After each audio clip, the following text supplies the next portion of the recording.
Hey NFL fans, this is Gary Greene, longtime sports handicapper and professional sports bettor here in Las Vegas for the past 35 years. And this is your Gary Wins videos, and we have a multiple game Monday night football here to close out week 15. And we'll do two separate videos. This first video is the Chicago Bears at the Minnesota Vikings game. And the Vikings a 7-point favorite, the total 44. And this is a game where the Bears will enter into it on a 7-game losing streak. Vikings have been very impressive of late and all year at home. Their only home loss this year was by 2 points to a very good team, the Detroit Lions. This is a rematch of the Week 12 game where the Vikings won 30-27 in overtime. In this game, both offenses completely dominated the opposing defenses. Sam Darnold was 22 for 34 for 330 passing yards, 2 touchdowns, no interceptions. He was sacked 3 times. Now, he does get sacked a lot. As far as the number 1 draft pick, Caleb Williams, he had one of his few very good games in this game. He was outstanding, 32 for 47 for 340 passing yards and 2 touchdowns in the game. The Vikings gained 452 total yards. The Bears just shy of 400 with 398. In that game, which is very weird because they changed the philosophy on offense and they went to a quicker passing game for the Bears and Williams to get a little bit of rhythm going and get a little bit of the pass pressure off of him. And what did he do? He got the ball out in under 2.5 seconds per pass. And that was a totally good theory to use because it was working on both ends, not just getting him in rhythm and getting some short throws go, but then he was able to throw the ball long. When they moved up, he was able to then take advantage with some longer throws, and he made 12 throws of 15 yards or more in the air. Completed 5 of them for big plays for 141 total yards, and that's what changed the game a little bit. It kind of threw the Vikings off. They like to blitz a lot, and they got burned on it, and that kept the Bears in the game until the end, until overtime even. As far as the Minnesota Vikings, this is a tale of two different teams. Offense, great. Defense, terrible right now. The offense is clicking on all cylinders. The defense is clicking on no cylinders. Right now, the Vikings defense has a big problem, and it's called a tackling problem. And I gauge tackles missed in my tape watch, and you almost want to stop with the red pen. It was so often in each one of these games the last 3 weeks. Very different from the team we saw prior to those 3 weeks. This was an outstanding defense. Everything was working good. I think I did one of my stock up teams of the week, and it was on the Vikings defense one time. So this defense is really starting to, maybe they're running out of gas. I don't know. The offense is quick on the field sometimes, getting a lot of points, and they're playing extra minutes. But, still, this defense has played really bad the last 3 games. They've allowed 398, 406, and 496 total yards. They are extremely lucky they're playing with an offense that's clicking on all cylinders and throwing up points like crazy, or they might have lost all 3 games. Right now, I would give this defense for the Minnesota Vikings the last 3 weeks a D-. I give the offense for the Vikings an A. The last 4 weeks for Darnold, the quarterback of the Vikings, 5 touchdowns last week. He's got 11 touchdown passes the last 4 weeks. They have scored 42, 23, 30, and 23 points the last 4 weeks, the Vikings offense.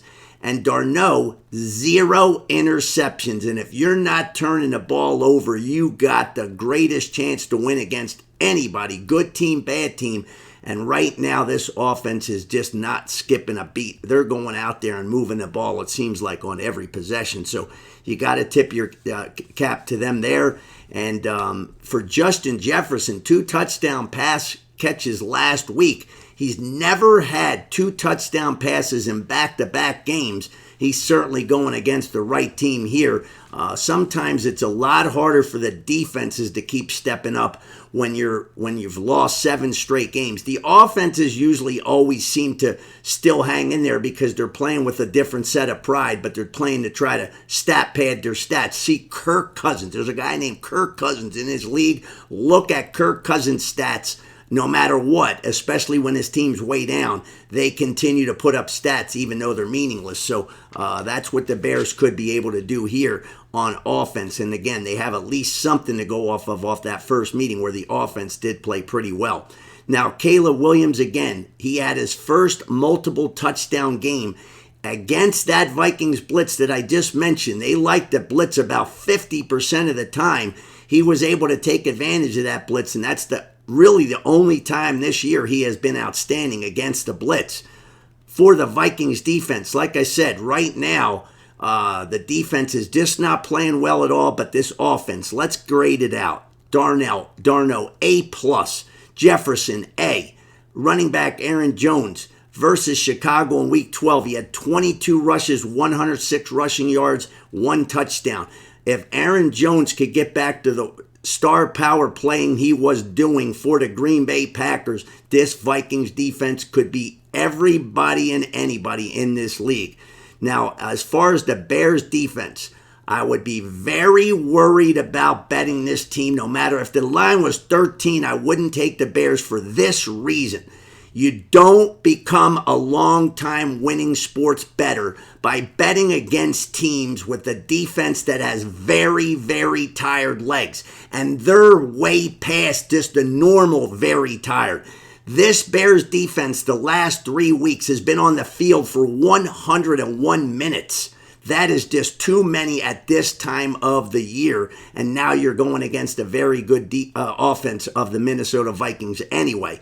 The offensive line right now for the Vikings, A++. The best offensive line that I graded out for the last 4 weeks. No, just doing everything right. The sacks that Darnold takes, a lot of them are all on him. I blame him for a lot of the sacks, but that's how you make big plays as well. Joe Burrow got sacked a few times here today.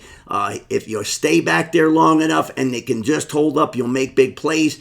So Darnold, he's not a runner. I'm a Washington Commanders fan. Daniels today he got sacked 8 times. The last I remember, I think that was the most that he's been sacked all year. But the bottom line is he could have been sacked 15 times. There was at least 6 or 7 other big scrambles that he got away. Darnold's not going to do that too much. So betting on a Bears team that lost 7 in a row not right now, and again, with the tired legs of the defense, I just don't see how you would want to really be looking to bet the Bears in this game. It would have to be Vikings or nothing for me.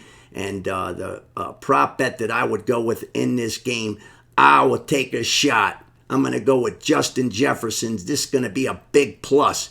Justin Jefferson to get 2 touchdown catches for the first time in his career back-to-back. This is the defense he should be able to exploit. We'll take a big plus price, and we'll run our 15-3 prop bets on the year going into this game.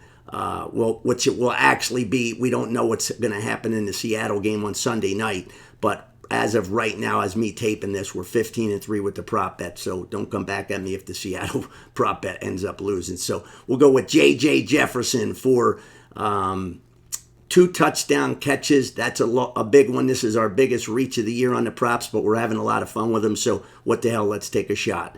And we hope that you enjoy the game. Make sure you check out our other video on that superb game. The Atlanta Falcons on fire. Kirk Cousins, my man. Kirk Madoff Cousins. Get the full preview against them and the Raiders.